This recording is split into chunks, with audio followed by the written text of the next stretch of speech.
Zhiyun m'a proposé de tester leur dernier stabilisateur sorti, le Smooth 5S AI, et ils vont peut-être le regretter. Non, je plaisante, mais en vérité, je me demande si aujourd'hui en 2024, avec la qualité de la stabilisation des smartphones, on a encore besoin d'un stabilisateur. Alors, on va voir ça dans cette vidéo, on va tester ce gimbal, c'est parti.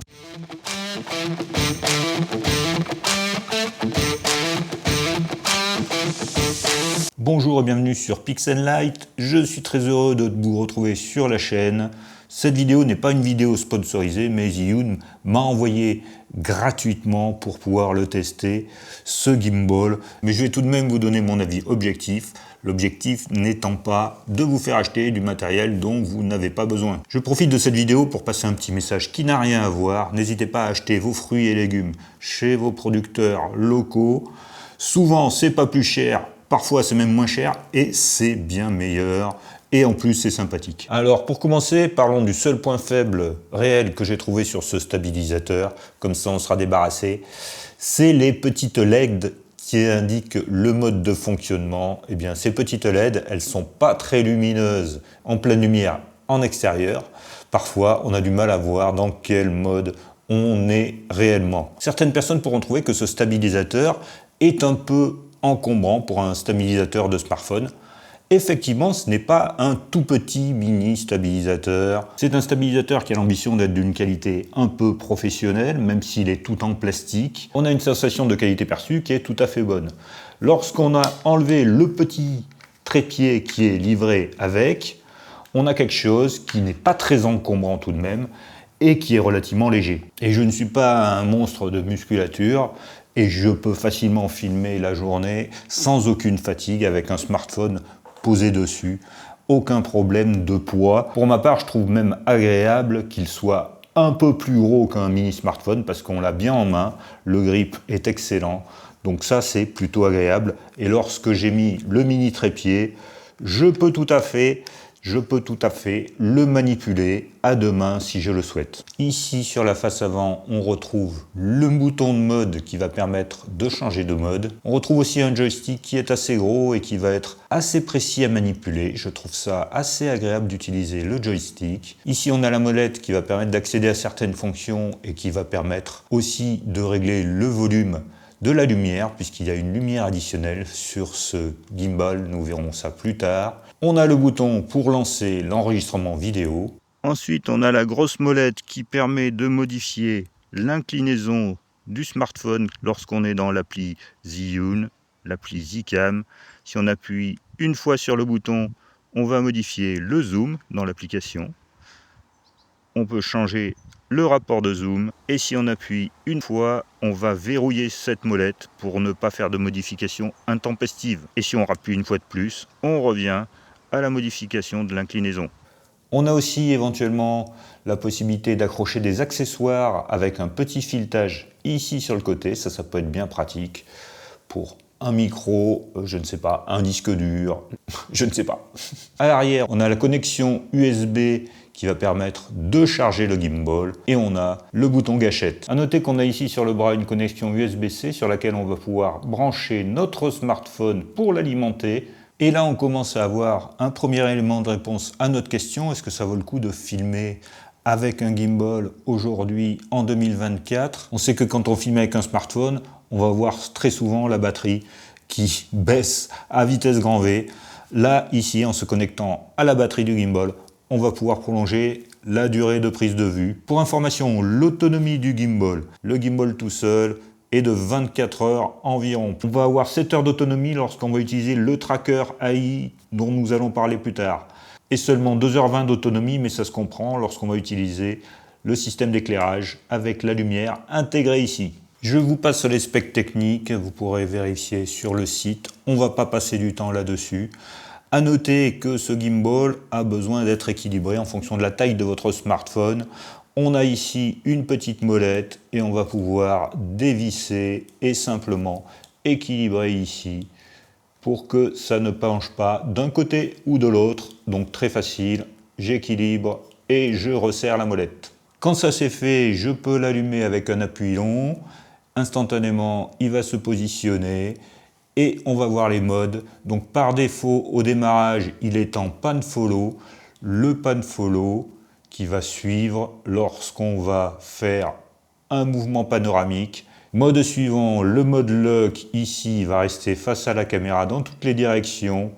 Voilà, le seul contrôle que je peux avoir, c'est avec le joystick. Mode suivant, le mode follow, donc il va suivre en panoramique, mais il va suivre aussi de haut en bas les mouvements que je vais imprimer à mon gimbal. Le mode POV, alors là ça va bouger dans tous les sens, de haut en bas, de bas en haut, de droite à gauche, et aussi l'inclinaison du smartphone pour faire des effets POV.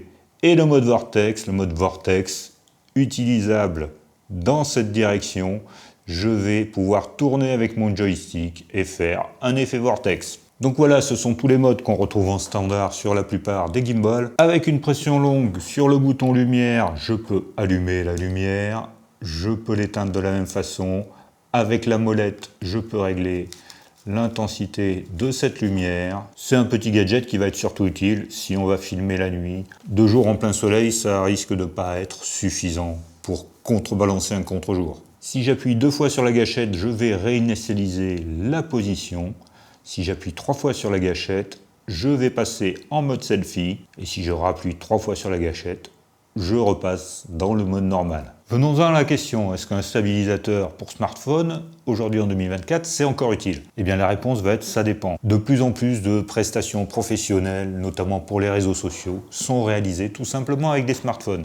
Eh bien si j'arrive chez mon client tout simplement comme ça fait déjà beaucoup moins sérieux et je ne vais pas pouvoir sécuriser tout à fait mon travail. Je risque d'avoir sur mon smartphone des problèmes d'autonomie dont nous avons parlé tout à l'heure. Je risque plus facilement de rater certains plans pour des problèmes de verticalité, des problèmes de stabilité. Et je vais être moins souple pour pouvoir aller chercher des angles différents. Donc premier cas, vous voulez filmer avec un smartphone pour une utilisation professionnelle. Pour moi, un stabilisateur, c'est indispensable. Deuxième cas, vous voulez filmer avec un smartphone pour une utilisation de loisir, en amateur. Et bien là, je dirais que ça dépend du type d'utilisation que vous en avez. Si vous voulez filmer sur le vif des événements de tous les jours, vous êtes au coin du barbecue avec des amis, faire une petite vidéo de la soirée, des choses comme ça, vous n'allez pas, à mon avis, sortir un gimbal. Moi, je ne sortirai pas un gimbal, je ferai quelques plans vite fait comme ça, et ça va bien. Par contre, si je projette de faire vraiment une vidéo planifiée, organisée, là le gimbal va être vraiment à mon avis un gros plus, pour plusieurs raisons. On l'a vu, l'autonomie bien sûr, mais aussi la capacité qu'on va avoir à réaliser des mouvements de caméra plus longs et plus fluides, la capacité qu'on va avoir à faire des plans de suivi d'une personne par exemple, la flexibilité qu'on va avoir pour aller chercher des angles différents, des angles bas ou des angles hauts, tout en gardant notre horizon correct. On va même pouvoir fixer une perche ou un petit monopode en dessous pour faire des plans légèrement aériens de basse altitude, un peu comme si on était avec un drone à basse altitude. La stabilisation intégrée au smartphone va être très bien pour faire des petits mouvements de caméra ou des plans statiques, mais de préférence dans une position stable, à hauteur d'homme. Donc si ça vous suffit, c'est très bien. Si vous voulez plus de flexibilité, un gimbal va être vraiment intéressant. Et je vais vous faire une confidence, j'ai horreur de filmer avec un smartphone jusqu'à maintenant. Là, je me suis vraiment amusé à tester ce gimbal, à réaliser des plans, à réaliser des mouvements avec un dispositif très très léger. Lorsqu'on a un stabilisateur avec une grosse caméra, c'est beaucoup plus encombrant, etc. Là, je m'amuse, j'y prends du plaisir et on peut faire des choses très sympathiques avec un peu d'entraînement. C'est très simple à prendre en main, hein. Franchement, je me suis régalé et je pense que je vais l'utiliser de plus en plus souvent à titre personnel, à titre professionnel. Bon, on verra si j'ai des clients qui me demandent des prestations légères, mais à titre personnel, je pense que je vais l'utiliser assez souvent parce que c'est vraiment du plaisir. Une des particularités de ce Zhiyun Smooth 5S AI est d'avoir 2 systèmes de tracking pour traquer les visages, les personnes et éventuellement les objets.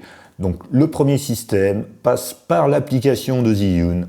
On va voir ça tout de suite dans l'application. L'application de Zhiyun pour ce gimbal s'appelle Zcami et elle est disponible sur iOS ou Android.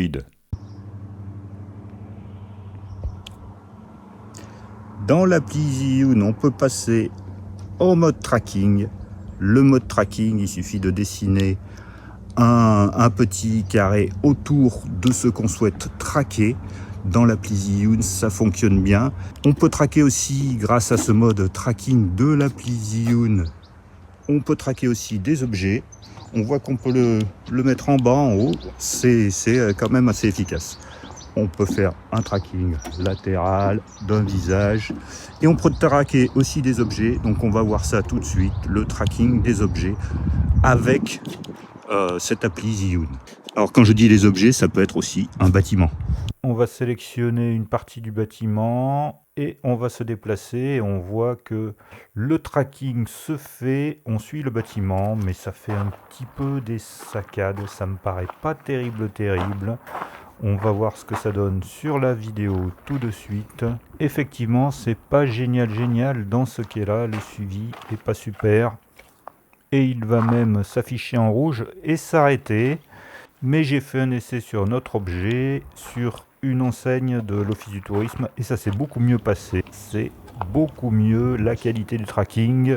La deuxième méthode de tracking sur ce modèle, c'est une nouveauté, et d'utiliser un petit module tracker AI qu'on va venir positionner, c'est magnétique, directement sur le gimbal.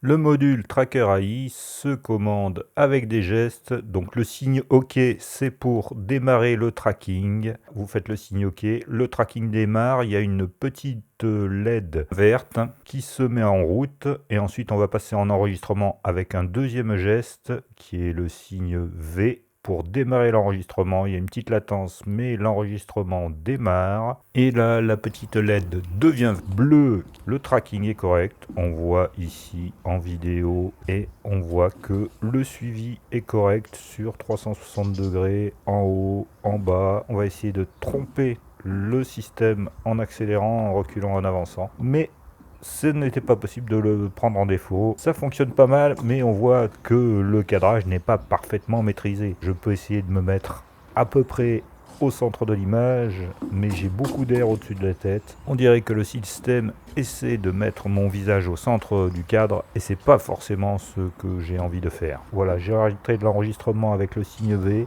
La LED repasse au vert. J'arrête le tracking avec le signe stop, et voilà. Bon, vous l'aurez compris, ce genre de tracking automatique, c'est pas forcément ce que je préfère. Ça marche dans beaucoup de cas, c'est sympathique, mais dans beaucoup de cas, pour maîtriser plus précisément son cadrage et son mouvement, ce n'est pas idéal à mon avis.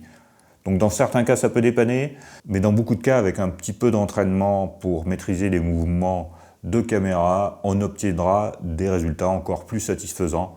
Merci d'avoir suivi cette vidéo. Si vous avez des questions, n'hésitez pas à les poser dans les commentaires. Évidemment, dans une vidéo qui fait moins d'1 heure, on ne peut pas donner tous les détails sur ce modèle-là de gimbal. Au revoir, à bientôt.